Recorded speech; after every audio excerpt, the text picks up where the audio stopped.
Welcome or welcome back to my channel. Today's video is about Jamaica's Smart City Initiative.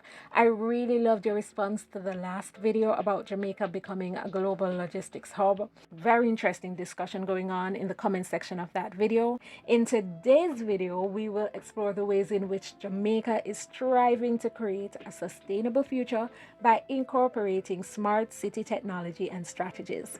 We will start by discussing the initial steps being taken, then delve into potential actions that can be taken in smart cities. Finally, we will address some potential challenges of smart cities and explore solutions to overcome them. If you enjoy educational videos about developments taking place in Jamaica, don't forget to hit the like button and subscribe. We meet every Sunday at 11 a.m. and sometimes in the week I upload at least one bonus video. Now let's get into it. Jamaica is a beautiful island nation with a rich culture and history, but like many developing countries, it faces significant challenges such as poverty and crime. Recognizing the need to address these challenges and build a more sustainable and resilient future, the government of Jamaica has launched a Smart City Initiative.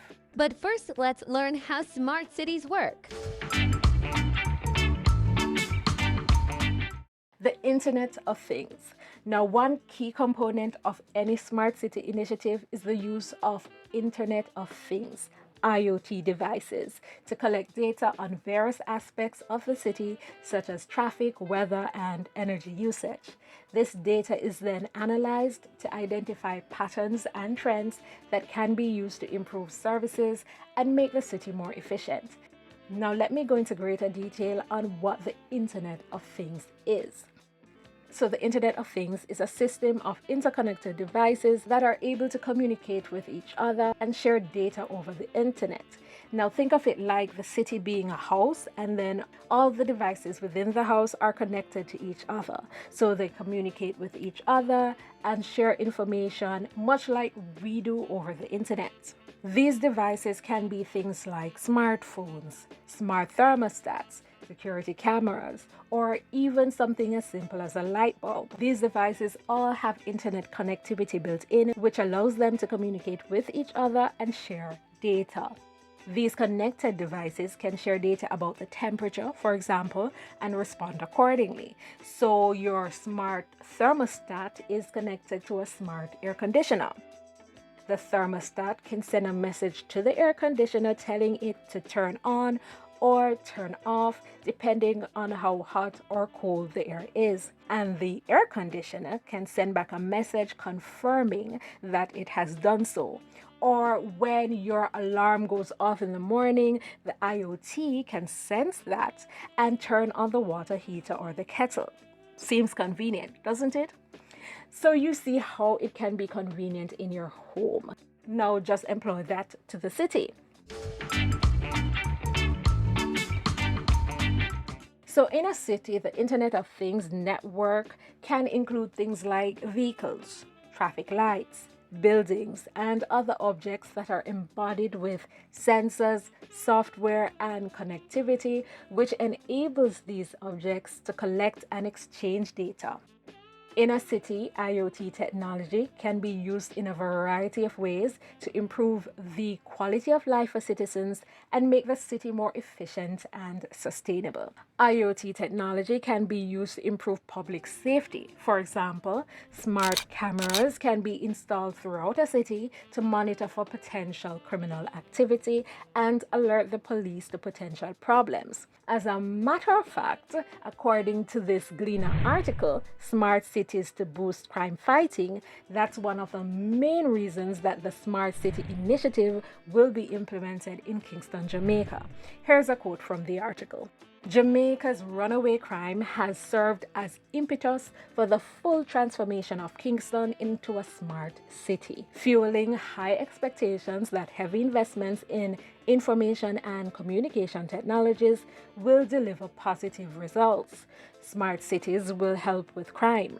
It will help with the identification of criminals, will prevent the movement of criminals, and will track vehicles inside of areas and spaces where crime is heavy. Director of Grid Modernization at the Jamaica Public Service Company, Hugh Hamilton, touted in a Gleaner interview recently. They went on to say, the power company is at the forefront of the implementation of smart cities across the island, beginning with New Kingston, which is expected to serve as the catalyst. A feasibility study with a budget of $78 million, financed by the United States Trade and Development Agency, is currently underway. The project is planned to begin in 2026 and is expected to be completed in 2029. The project is also expected to extend to Ligani, Halfway Tree, Manor Park, Constant Spring, downtown Kingston, and Montego Bay in the long haul. Now let's discuss some other ways IoT can be used in cities. So our next topic is smart cities of the future, and I'm going to list some ways that it can be used, all right? Number one common use of IoT in cities is the area of smart transportation. For example, traffic lights can be equipped with sensors that detect the number of cars on the road and adjust the timing of the lights accordingly to reduce traffic congestion. This can save both time and fuel for drivers and reduce air pollution from idling cars. Number two, another way that IoT is used in cities is through the deployment of smart energy systems. For example, energy consumption in buildings can be monitored in real time through the use of smart meters, and adjustments can be made to heating, cooling, and lighting systems to reduce energy usage and lower costs, like what we explained earlier in your home. Number three, waste management can also be improved with IoT technology. Smart trash cans can be outfitted with sensors that can detect when they need to be emptied, and garbage trucks can be routed more efficiently. Number four, smart parking system is another way that the IoT can be used in cities, with sensors embedded in parking spots to detect when they are occupied and when they are free. This can make it easier for drivers to find a parking spot and reduce the amount of time the cars spend searching for a place to park. Number five, Jamaica has a lot of sunlight and wind, and these resources can be used to power the city. This will not only reduce the city's carbon footprint, but also create jobs and economic opportunities for locals. So these are some other ways that the IoT system, that the smart city can work for people and make it more convenient and creates a healthier environment as well. In addition to these specific examples, there are many other ways that IoT technology can be used to improve the functionality and sustainability of cities. As more and more devices become connected to the internet, the possibilities for using this technology to make cities better places to live will only continue to expand. So I'm pretty sure that you can think of some additional ways that this technology can be used. If you can think of any, please list them in the comments. Also, let me know, would you appreciate living in such a city? It's also worth noting that with the usage of IoT also comes security concerns. Now, there are a number of ways in which a smart city initiative can cause problems in a society. Some of the most significant potential issues include: one, privacy concerns. One of the biggest. As smart cities collect and store a large amount of data on citizens, there is a risk that this data could be accessed or used in ways that violate people's privacy. For example, data collected by smart city technologies could be used to target individuals with advertising or to track their movements without their knowledge of consent.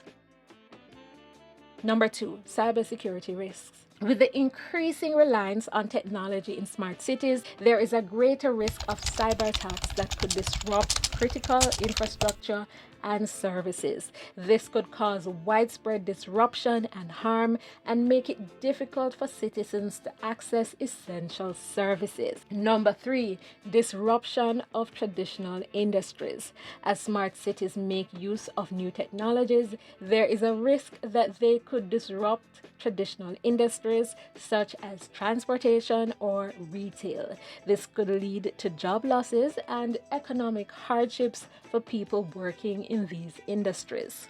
There is also the issue of digital divide. Smart cities tend to require a high level of connectivity and access to technology, which can be expensive and difficult for some citizens to access, for most citizens to access in this case. This can lead to further exclusion for low-income citizens. Lack of transparency and participation. Smart city initiatives are often driven by governments and private companies rather than by citizens themselves. This can lead to a lack of transparency and participation in the decision-making process, which can make it difficult for citizens to understand and engage with the changes taking place in their cities. How many of you guys watching this now knew about it before this video? Let me know in the comments. Okay, so the next point is centralized control. Smart city systems rely on centralized control and decision making, which may lead to issues of bias, discrimination, and a lack of fairness in service provision, as it depends on the decisions of the central authority. It is worth mentioning that most of these issues can be mitigated with good governance and popular regulations. If they're in place and functioning, it can help mitigate these problems. For example, to ensure that the Smart City Initiative benefits all citizens, we would need to ensure that it is inclusive and equitable. This includes providing training and resources to marginalized communities so that they can take advantage of the opportunities created by the initiative, especially when you consider that poverty is also one of our main issues. And of course, Smart City initiatives can bring many benefits as well, such as reducing energy consumption, improving public services, and making cities more livable. But it is important to weigh the benefits and risks to decide if implementing smart city technology is the right choice for Jamaica. Would you like to live in a smart city? Let me know. And I want to point out as well, I'm quite aware that we are in the beginning stages. I'm quite aware that most of this we're not close to it at all. No, I also wanted to say, if smart cities are indeed the cities of the future, it could potentially mark the beginning of a dystopian society. It is crucial to recognize that the current global developments are part of a larger scheme involving multiple nations, with the year 2030 popping up everywhere. Let me know what you think in the comments, guys. I'm interested to hear what you guys have to say. Once again, thank you for watching. Don't forget to leave a like if you enjoyed the video or if you learned something from the video. Share with people you know will be interested in this information. Leave a comment, let me know what you think, and also subscribe. And subscribe, not only subscribe, but turn on the notifications, all notifications that is, so that you get notified when I upload a new video. See you in the week for our bonus video, and see you next week Sunday at 11 a.m.